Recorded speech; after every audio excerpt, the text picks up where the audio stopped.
don't think I'm let music play at the beginning of this YouTube video. But we had some music over on Rumble for those that are over on the Rumble. Welcome back, Team DWC. It's your boy TWP Popcorn. Y'all know what time it is? It's like a little bit after 10 a.m. on a Saturday. Had a super Saturday over on Spider Pig. Y'all know how we do.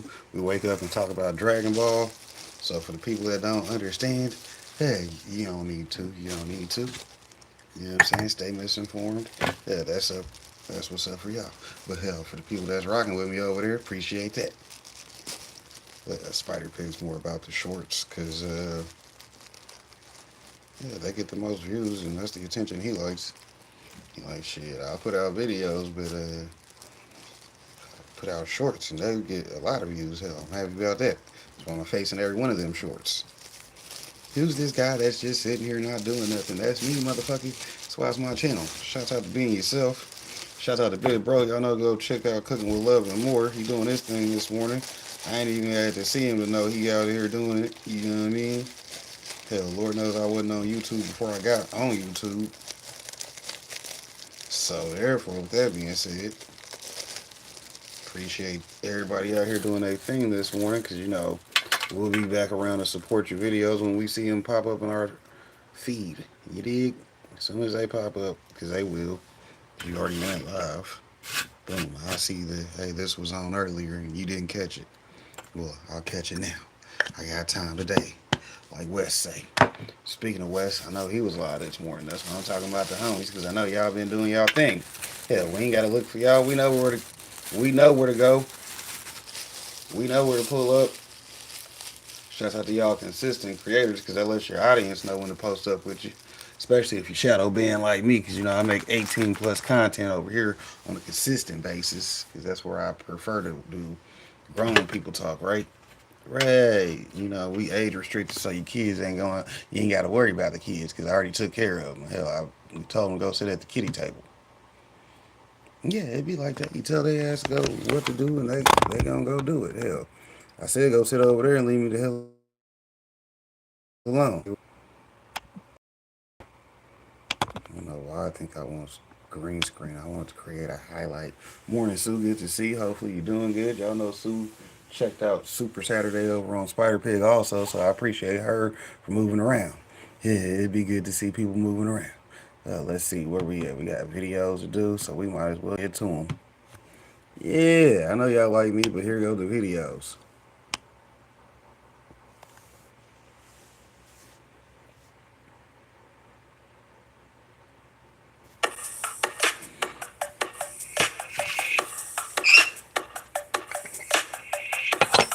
Fucking Jay's just squeaking on that floor.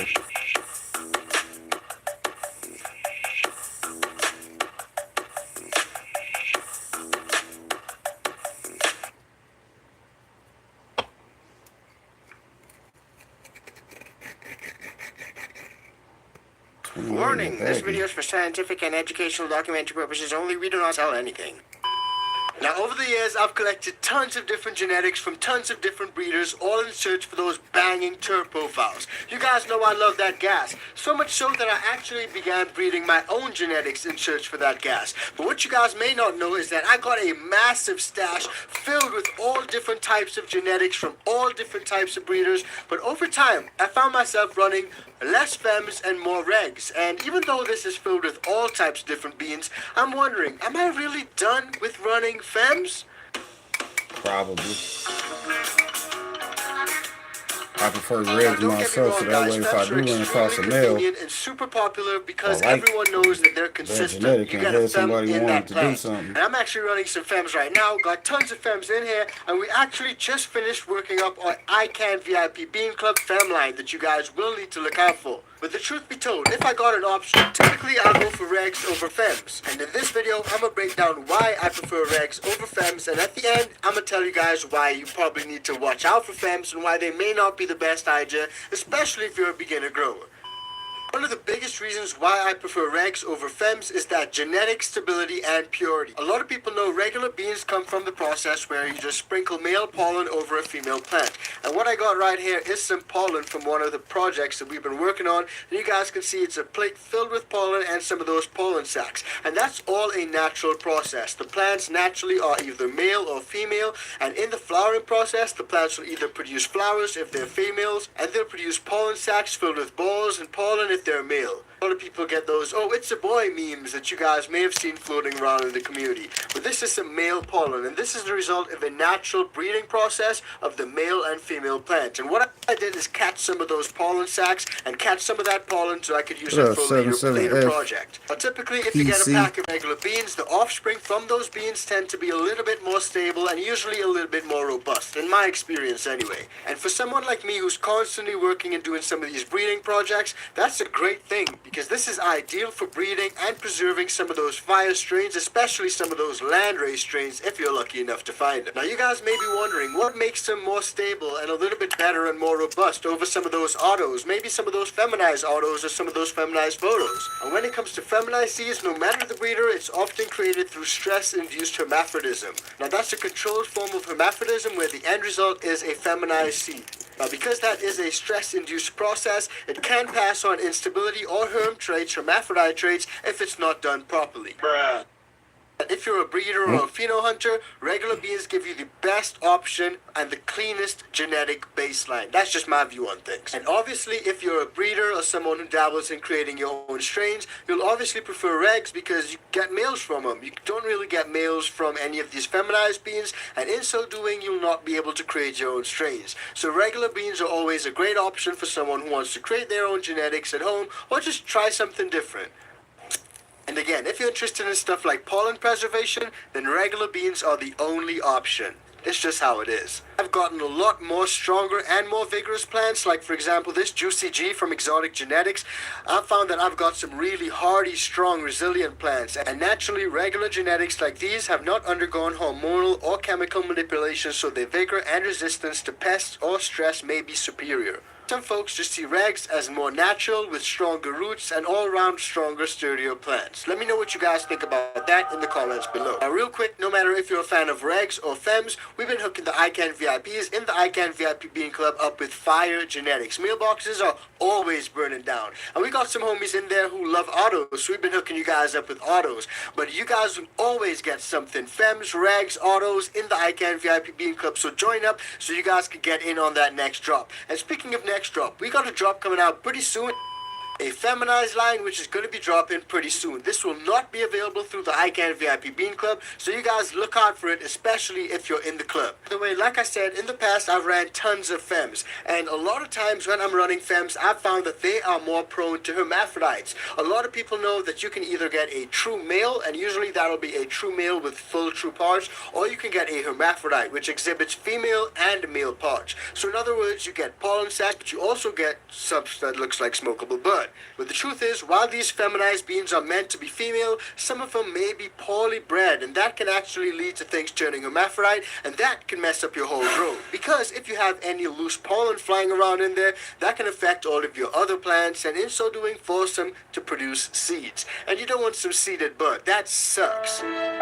Especially if grown in proper environments and come from stable parents, they're a lot less likely to herm. Now, they still can, obviously, light leaks can cause nanners and stuff like that, but you're a lot less likely to produce a true herm, someone that has a true male and female part, as compared to just having some nanners because of a light leak. Now, I've also heard people say that regular beans, regular genetics are a lot better than feminized beans, especially if you're running outdoors or in harsher environments. And that's really interesting because a lot of people actually prefer outdoor genetics to be regs, which I found pretty strange because usually you'd want outdoor genetics to be consistent. You probably don't want any male pollen blowing around in the wind and stuff like that and affecting your female plants.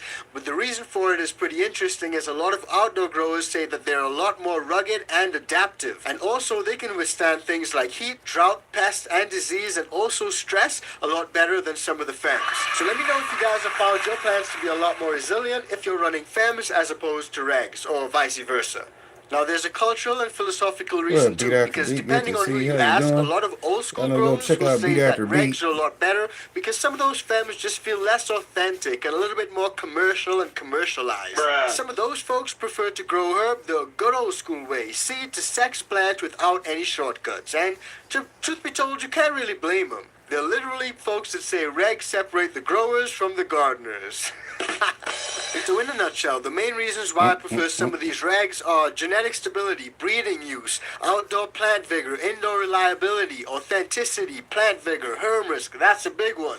While there are a lot of benefits to using regs, if you're a beginner and don't want to sex any plants and don't have any issues when it comes to pollen floating around your grow room or spending time growing plants and it turning out to be a male, that's wasted time, energy, money, and resources, then just grab a pack of femmes. It'll work out for you, you'll probably get some fire. But if you're serious about breeding, preserving strains, or just want some of those bulletproof genetics that have not been manipulated at all, then regs are 100% the way to go. So all that said, let me know what you guys think in the comments down below. I'm really interested to find out where you guys stand on this debate. Are you guys preferring the reg lines or are you guys preferring the fem lines? Drop it in the comments. I'm really... Well, I agree with Matt there. Shouts out to the big homie. You know what I'm saying? Appreciate that because, hell, you know, when we get our shit in from Son of Odin Seed Company, like I said, depends on what all he got going on because he's actually a breeder. So therefore, he either sends me regs, which he knows I prefer because I prefer my photos. You did, we prefer them photo periods over autos because, you know, I like to control the grow, get my grow on. But like you said, you got to know how to sex the plant. So if you're a beginner and just want to learn how to grow, definitely just start out with some already femmes because then you already know they all girls. So you know you ain't wasting your time, like you said, because you're trying to build up your EXP. So you don't want to be experimenting with dudes if you don't need dudes in your garden. I mean, it's good to go ahead and grow some so that way whenever you flip the flower, you'll know, oh, these are dudes and this is what sacks look like. Okay. I mean, you want to get your EXP, but if you don't want to be growing dudes, yeah, just go ahead and get you some femmes. But hey, like he said, whatever level and step you want to be at, they got things to help you get to the next one or things to help you out on that one. So it is whatever you put into it. Shout out to the Homework 2025 playlist because you know how we do. You know how we do. Interested to find out what you guys gotta say. Don't forget to join the ICANN VIP Bean Club. Try the ICANN Organics. Your plants will absolutely love it. If you want to find out more about growing that fire, then check out any episode on screen right now, and we'll see you guys on the next one. Peace, fam.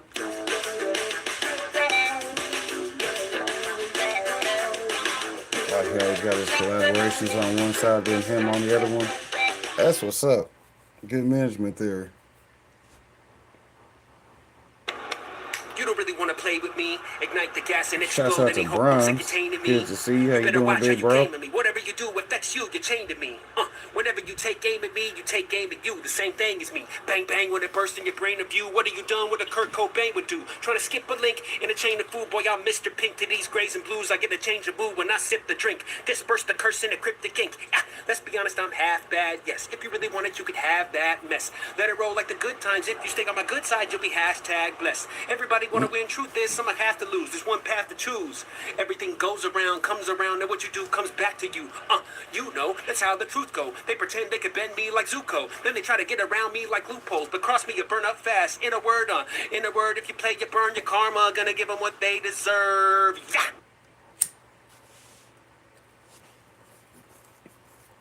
Hey everyone, fresh new week and welcome into our latest TDR Cannabis in 5. I'm your host Shad Dales and today we're going to talk about a big push from state attorneys general to Congress, a bipartisan coalition of 32 attorney generals urging lawmakers to finally pass safe banking. This is a major development because it's not just the cannabis industry asking for banking access anymore, it's top state law enforcement officials from both parties. So let's get into why this is happening now, what it means for public safety and the cannabis industry, and whether this pressure could finally move the needle in Washington.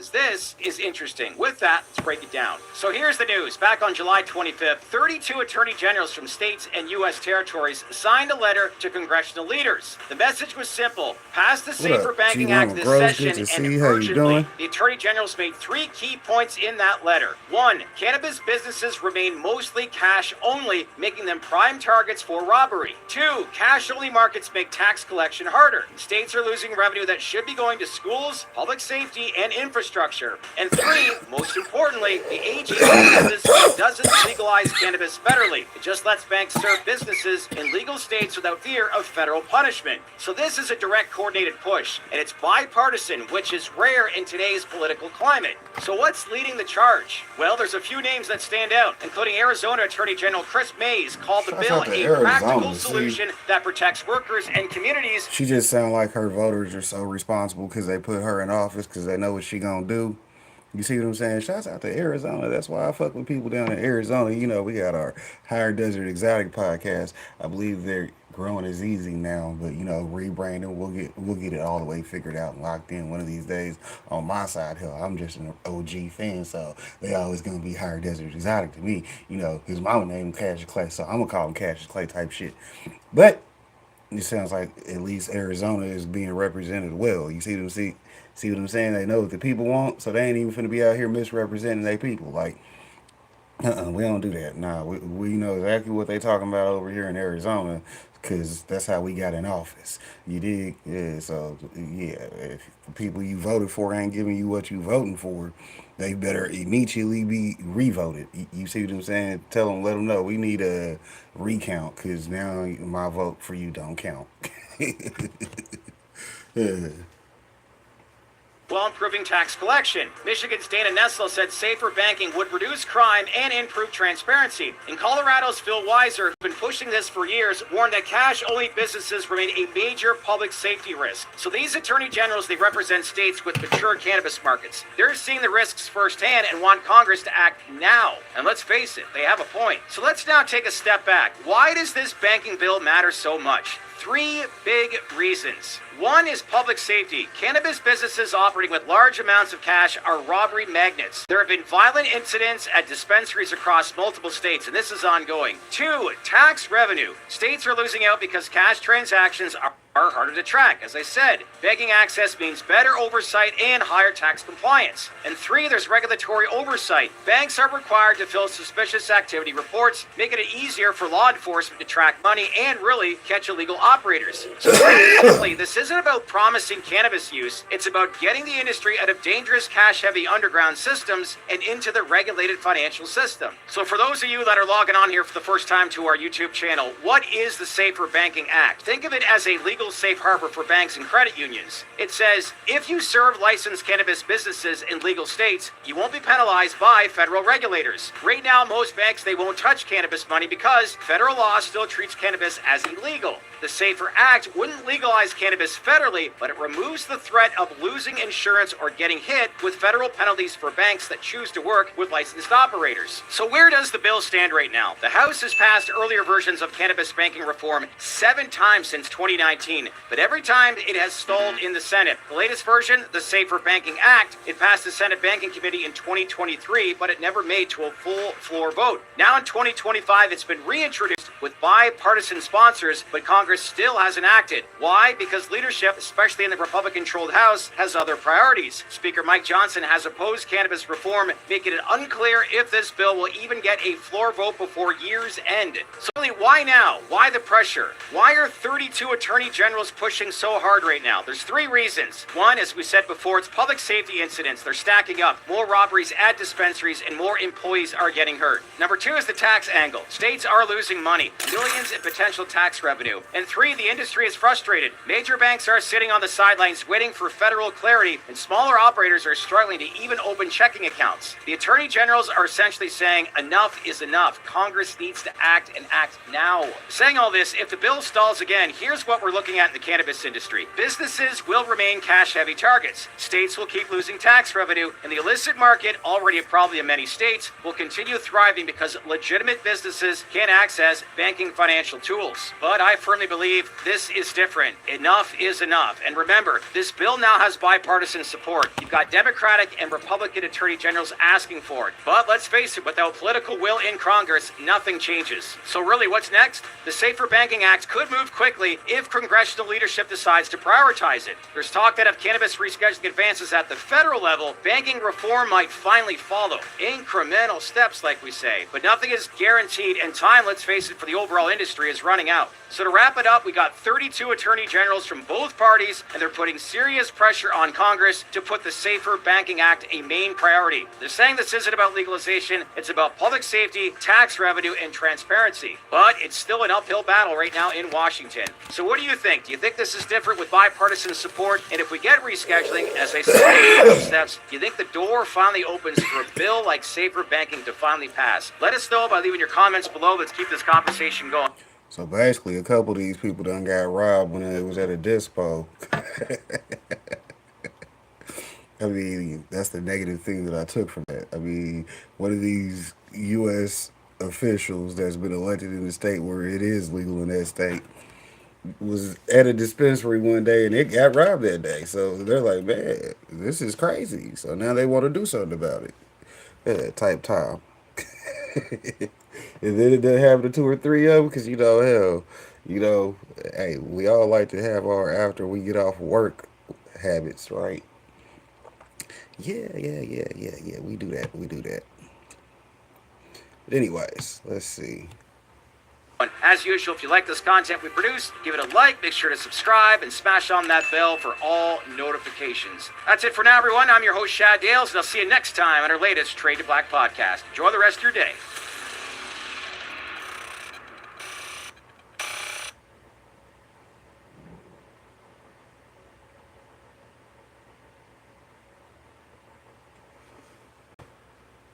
Everybody in New York was calling to get down with Mr. Nice Guy.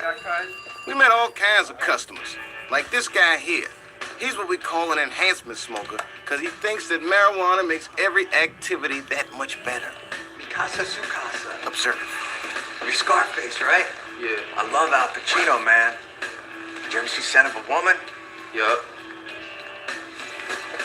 Have you ever seen Son of a Woman on weed? That's the way to see it, man. It's just whack. $60, yo. Cool, man. I got it. Did you ever see the back of a $20 bill, man? No, I don't know, yo. Did you ever see the back of a $20 bill on weed? Oh, there's some weird shit in there, man. There's a dude sitting in the bushes, man. Does he have a gun? I don't know, man. I don't know. What? Red team go. Red team go. It's just some weird shit, man. Man, you fucking crazy, yo. Oh, it's cool.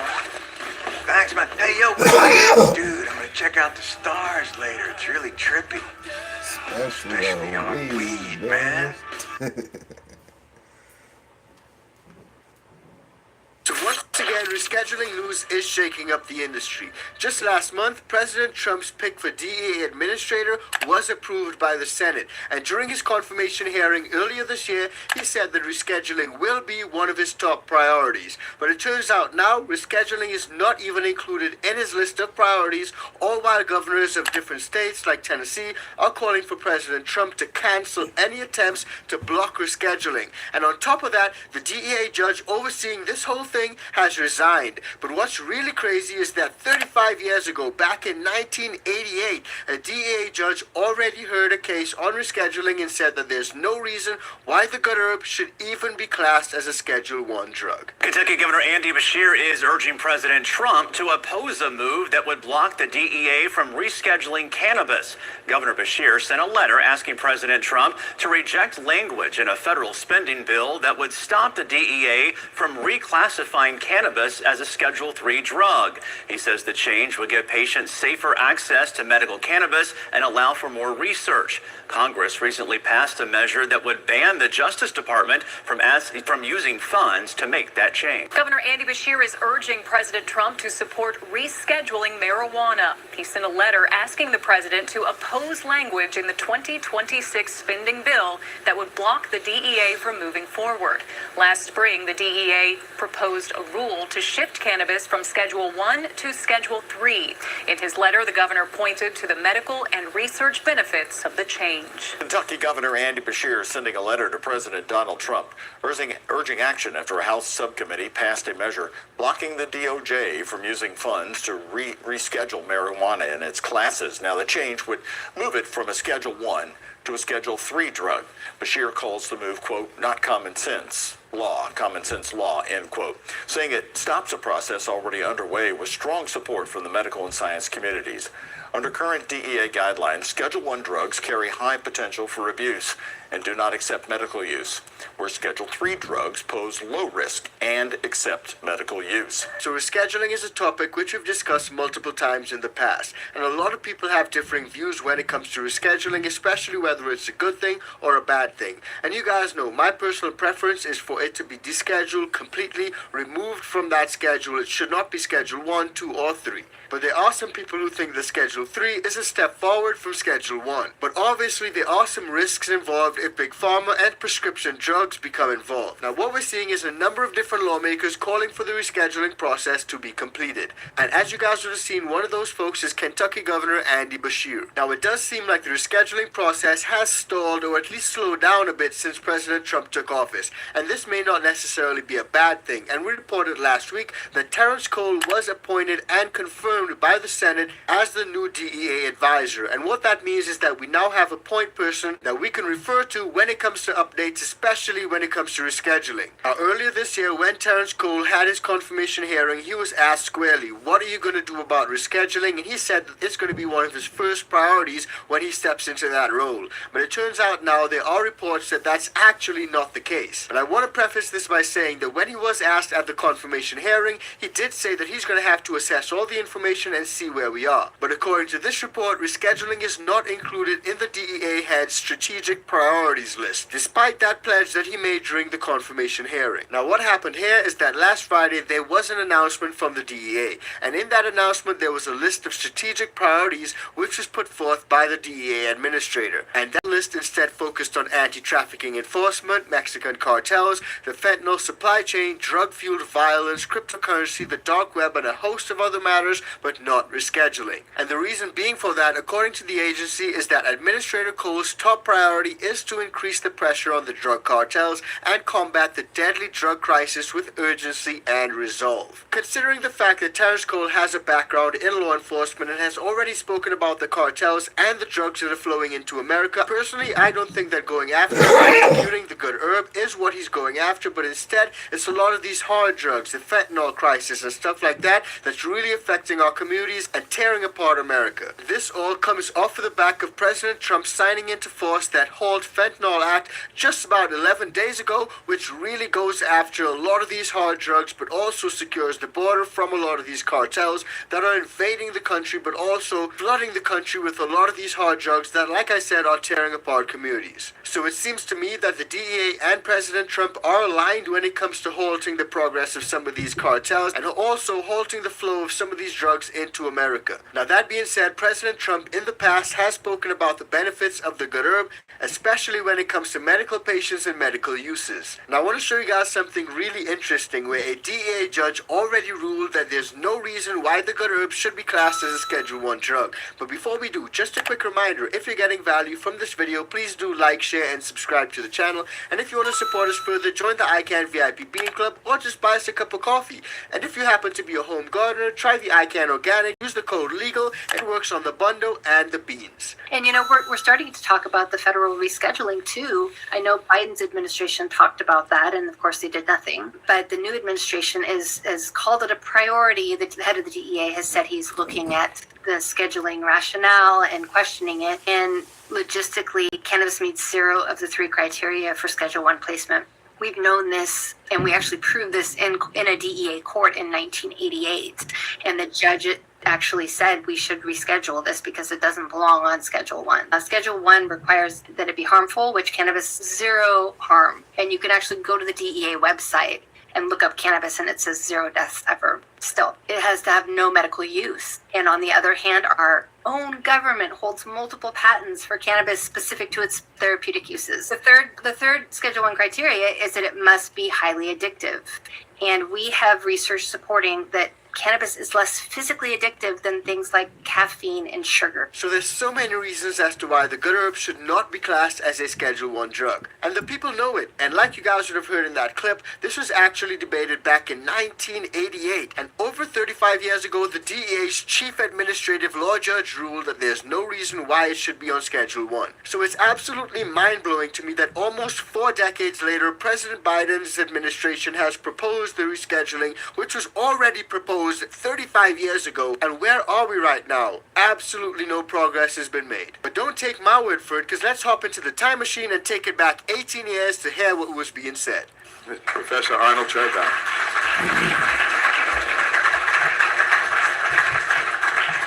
What we must remember about those hearings is we mustn't forget them. These were the most dramatic, extensive analysis of any drug in a judicial or quasi-judicial situation in the history of mankind or womankind. Judge Young sat up there. Remember, he was the chief administrative law judge. He sat up there in his robe, and we brought in, I guess it must have been 10,000 documents. However, I mean, I'm sure they'd reach up to here, all right? And witness after witness, including Dr. Petro, all kinds of witnesses, and Judge Young sat there, and we agreed that the principles would be whether the marijuana plant considered as this is in my handout, so you can look at it, considered as a whole may lawfully be transferred from Schedule 1 to Schedule 2, and we agreed on 2 subsidiary issues. By the way, this is legal strategy. As lawyers, you should narrow the issue. And whether the marijuana plant has a currently accepted medical use and treatment in the United States or a currently accepted medical use with severe restrictions. 2, whether there is a lack of accepted safety for the use of the marijuana plant under medical supervision. Now, all during the trial, which went on and on and on, we felt kind of at a disadvantage. Now, again, we're good lawyers. We're used to batting heads. I mean, my specialty was walking out in the hall and saying to the DEA lawyers, come on, Joe, you don't believe that bullshit, do you? What you just said in there? And other things of that nature, all right? However, we did play the game straight on before Judge Young, and always felt that he was down on us. He was impolite. He was rude. He was objective, but anytime he could give us a nudge, he would. All right? Now, again, there were other times he was kind to us. At any rate, we were not happy about looking for the decision. Remember now, he was even though he was in a black robe, and we were in what could be called a courtroom, he was an employee in the executive branch. And that executive agency he was in was DEA. He was paid by DEA. Wow. We were stunned. As you all know, the decision came out on our side. He agreed with us on almost every word, and we've just seen the decision which Valerie put up. And in effect, he said, the administrative law judge recommends that the administrator, that is the head of DEA, conclude that the marijuana plant, considered as a whole, has a currently accepted use in medicine in the United States, and that there is no lack of accepted safety. And he went on to say the judge recommends that the administrator transfer marijuana from Schedule 1 to Schedule 2. Wow. Normally, when an administrative law judge, especially a chief administrative law judge, makes that recommendation, that's it. It's 99.9%. Because the administrative law judges make most of the decisions in the federal government. Absolutely. Remember, Judge Young was the only person in history in a quasi or judicial role who heard all the evidence on one drug, and it was extensive. We brought in all of our witnesses, they brought in all of theirs. It was a fair, open hearing. So wow, you may think that a lot has changed since the 1980s, but it turns out a lot less has changed than you may think, especially when it comes to this whole rescheduling argument. Because according to this, the ruling issued on September the 6th of 1988 by DEA Judge Francis Young in the matter of the marijuana rescheduling determined that marijuana in its natural form is one of the safest therapeutically active substances known to man. The ruling actually goes on to say that it would be unreasonable, arbitrary, and capricious for the DEA to continue to stand between those sufferers and the benefits of this substance in light of the evidence in this record. And remember guys, that's after going through 10,000 documents of information. This one judge heard everything that there was to hear on this Good to plant, see you, Petty Alexis. How especially you when doing? it came to the rescheduling issue, the medical benefits and all that stuff. So he's well versed in the issue, and after hearing all that, he was well positioned to make a decision on this issue. So that leads me to think that the whole war on drugs thing was manufactured probably by the government. The very government that coincidentally holds patents on therapeutic uses of the good herb. And just to sort of prove that point, taking it back, I happened to run across this interesting article. Government readies pot pills to ease chemotherapy effects. And this is a clip from the Miami Herald back in November 27th, 1980. And this is a typical headline for the time. Cancer chemotherapy patients were bringing enormous pressure on the FDA and DEA to release federal supplies of cannabis, and instead the Fed released a Delta 9 pill. But here's the catch, because in order for that pill to get final approval, it had to be taken out of Schedule 1.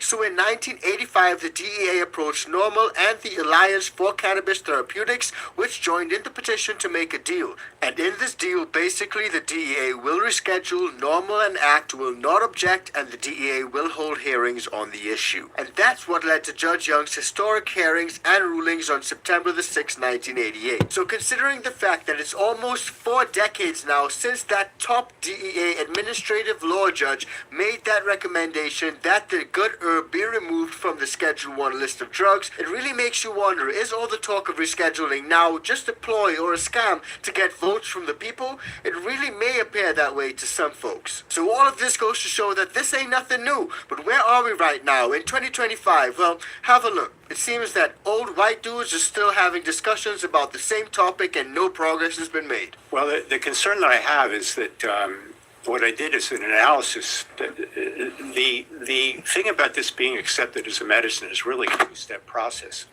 It has to be accepted as a medicine. But then there are a whole series of FDA rules about prescriptions, advertising, labeling, and so forth. There's no way that marijuana is going to be able to do that. And so I was calling that to the attention of the court, saying, look, even if you say it's a medicine under a Schedule 3, it still has to be properly advertised under FDA rules, has to be properly labeled under FDA rules. There's also the new drug application process that wasn't complied with. All those things are going to have to take place after. And in order to accommodate the version that the DEA is proposing right now, it doesn't fit into any of those rules.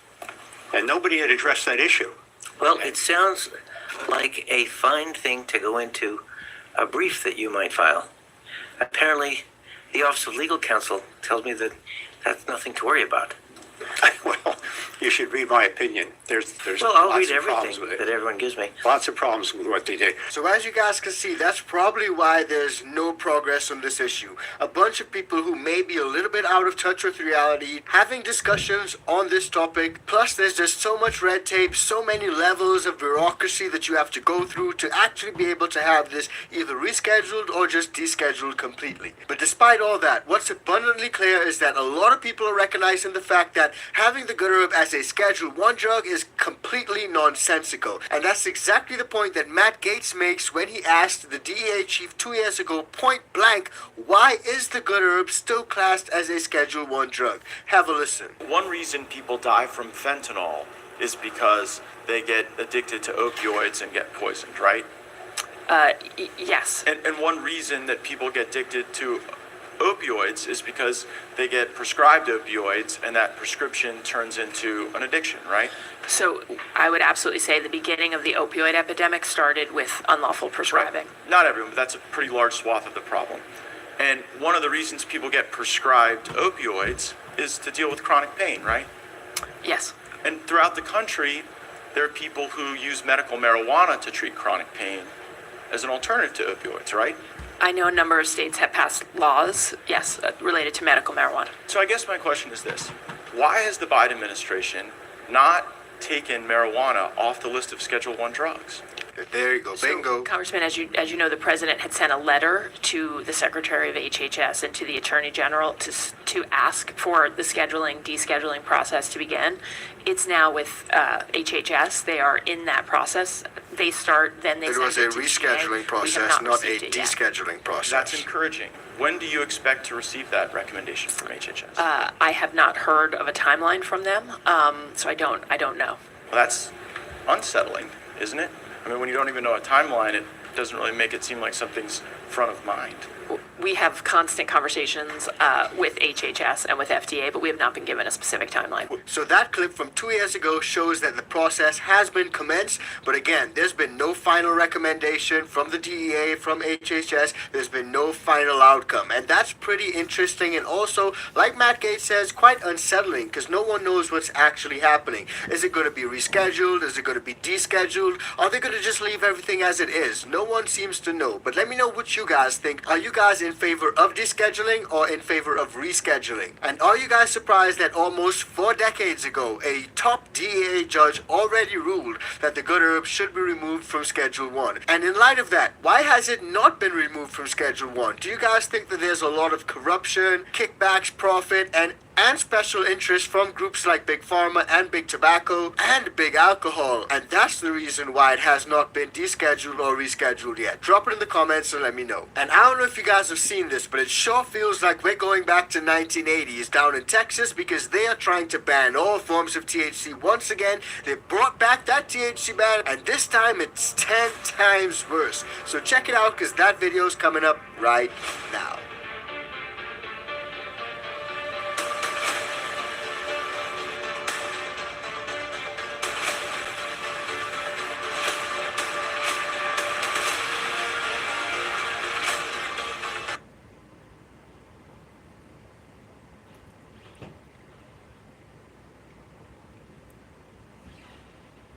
Wow, that's Snoop Dogg, the Godfather. I hit that blunt, I'm going to see the Father. Damn, Earth was cool. Oh, this gas, 93 octane. God, take me now. Hey, cool it. He got another one sparked already. He being unreasonable. This beyond me if he think I'm finna hit that blunt again. Heavens no, I'm high, bucko. I'm puzzled. I'm finna give it right back to him and tell him I hit it 10 times already. I'm finna call 911 and report an attempted murder. He keep passing me blunts. He think we in a relay race. What a bummer. I'm finna put this out, and if he asks why, I'm gonna tell him I'm allergic to marijuana. Weed for me stand for with each exhale, I'm about to die. He gotta knock it off. I done already took 2 blunts. He done sparked a 3rd one. Smoke monster. I'm finna play sleep.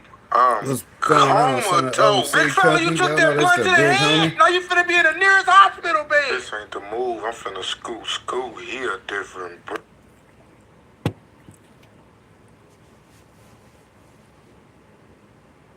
Hey everyone, I'm Shad Dills and welcome into our latest Cannabis in 5, and today I'm going to talk about rescheduling and the chatter that continues to build, and if there is an actual announcement, will an executive order take place? Based off of that, we're going to break down exactly what could unfold right after a potential announcement is made. So we'll cover what the first 48 hours could look like after the executive order is signed, how the DOJ and DEA could move instantly without waiting for public comment, and whether the hearing process could be skipped under Section E11D, and how prohibitionist groups like SAM are preparing legal challenges that may not stop the process. Plus, we'll explain why Congress doesn't need to be involved, how this changes cannabis taxation, and why rescheduling doesn't mean full legalization. So with that, let's dive into it. So let's first begin. Here's the play-by-play of what could happen immediately following the executive order to reschedule cannabis. Step 1, the Department of Justice receives direct instructions to implement the HHS recommendation,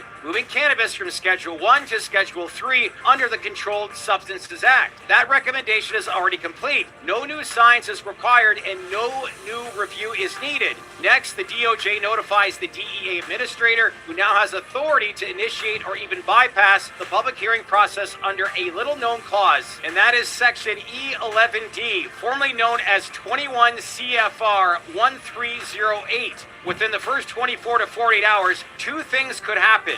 One, the DEA could publish a notice of intent in the Federal Register, announcing the move to reschedule and beginning the formal rulemaking process. Two, at the same time, the DOJ could determine that no hearing is necessary because the scientific and medical evaluation has already been completed by the HHS. And if that determination is made, the DEA could skip the public hearing entirely and go straight to publishing a final rule, rescheduling cannabis within weeks, not months. That's the legal path. No legislation, no delays, just implementation. And I'm sure a lot of you would like that. Now let's talk about why this is even possible. Under Section E11D of the DEA's rescheduling regulations, the agency has discretion to skip the standard public hearing process if the scientific evaluation is already done. Guess what? It is. The Department of Health and Human Services completed its 8-factor analysis months ago and determined that cannabis meets the criteria for Schedule 3, accepted medical use, moderate abuse potential, and some risk of dependency. Section E11D gives the DEA and DOJ legal cover to say, quote, "We've reviewed the science, the public hearing is unnecessary," end quote. Once that decision is made, then they can publish a final rule in the Federal Register, which has the full force of law. So while many assume this would take months of testimony and regulatory process, Section E11D gives the DOJ the option to fast-track the entire process.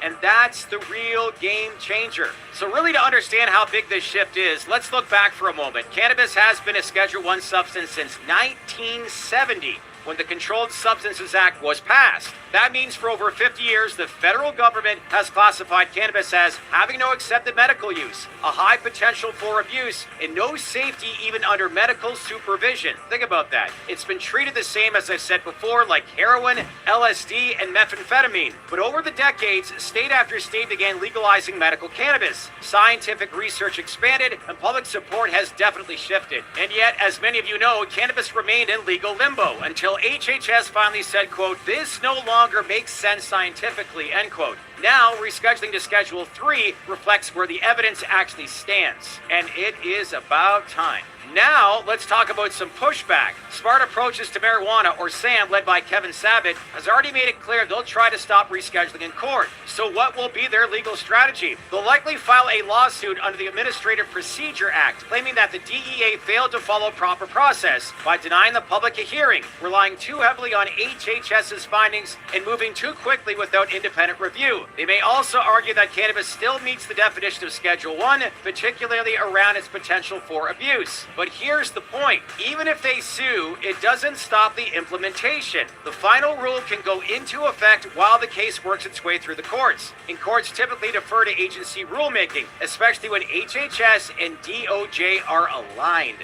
So the lawsuit could delay implementation in some areas, but won't automatically reverse the rescheduling decision, and that's key. And let's be clear on another common myth. Congress is not required for rescheduling to happen. The Controlled Substances Act gives the authority to two entities.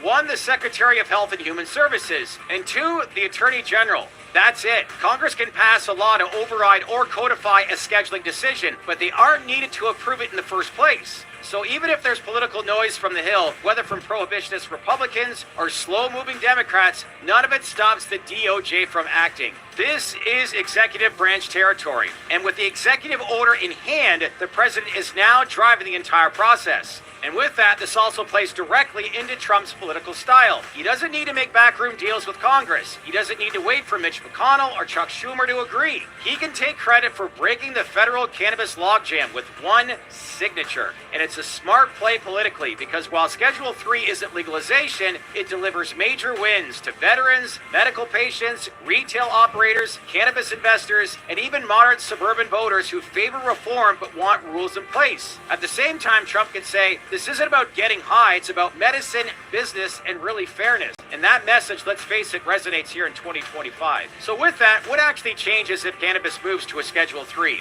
Here's what it does. It eliminates the 280E tax burden, allowing cannabis businesses to deduct normal business expenses. It opens the door to FDA-approved cannabis research and drug development. It enhances legal protections for doctors recommending medical cannabis. It also removes barriers for interstate distribution of FDA-approved cannabis medicines. And it signals to banks and insurers that federal hostility is softening. But here's what it doesn't do. It doesn't legalize recreational cannabis. It doesn't remove federal criminal penalties entirely. And it doesn't guarantee interstate commerce for state legal flower products. And it also doesn't restore access for people still criminalized under federal drug laws. In short, it's a meaningful step forward, but it's not the finish line. But with that and this announcement, let's not forget the market. The minute the executive order hits, cannabis stocks will likely surge. MSOs, ETFs like MSOS, and ancillary companies could all see sharp increases. Media outlets will scramble to cover the move, from CNBC to Politico to Fox News, and us as well at TDR Traded Black Podcast. And let's face it, pro-reformer lawmakers, they'll cheer. Prohibitionist groups will cry foul, but Trump will control the headline. President signs order to end cannabis' Schedule 1 status. Think about that. That's a soundbite alone that could dominate for days. So with that, where does this all leave us?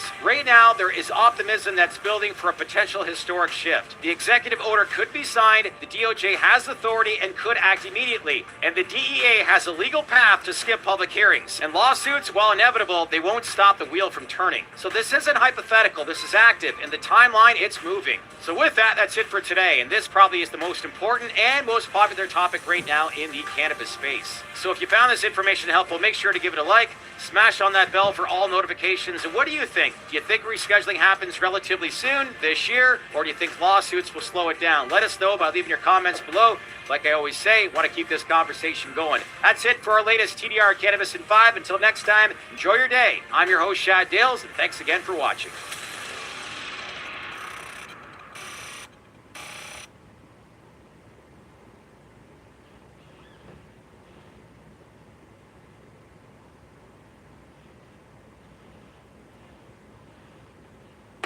Let's discuss my payment. That time is past. No 5,000 for you. The price is 50. How about your payment is you get to leave? Not enough. Now you think you can negotiate with me? I say the word, my nephews go to a certain motel, pay a visit to your daughter-in-law and your little granddaughter. What do you think happens then? Consider your position carefully. I get my money, or neither of us walk out of here.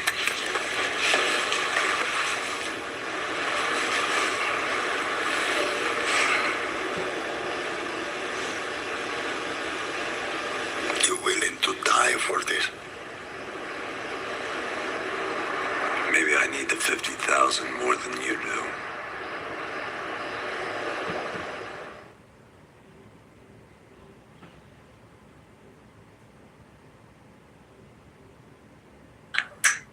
Check it out, I got a chick out of town always giving me stuff. She stayed mad as a fuck cause I don't visit enough, bruh. She called me the cuss well. I don't know what it was, but something that I does got him falling in love. And now we go on the phone beefing and she crying to me. Like, you be I, you be fly, you be lying to me. True, she dying to see where I was, what happened. Study your social media, she trying to catch him. Bad bitch caught him off guard with the condom off. Let her hit, now my dick feel like it falling off sperm. When I shot him off, burning like a Molotov. Word of my mama, I'm disturbed by a lot of bra. That's where the mother son, I cut her off. Maybe she make me come a lot, but it come at a cost. I got a girl I love and I lost, won't never reconcile. She played me like a pomp at a record. Yo, check it out. Yeah. And that be our videos for today. Y'all know to come back, check in with your boy tomorrow. Got some more videos ready to go. That's what's poppin'.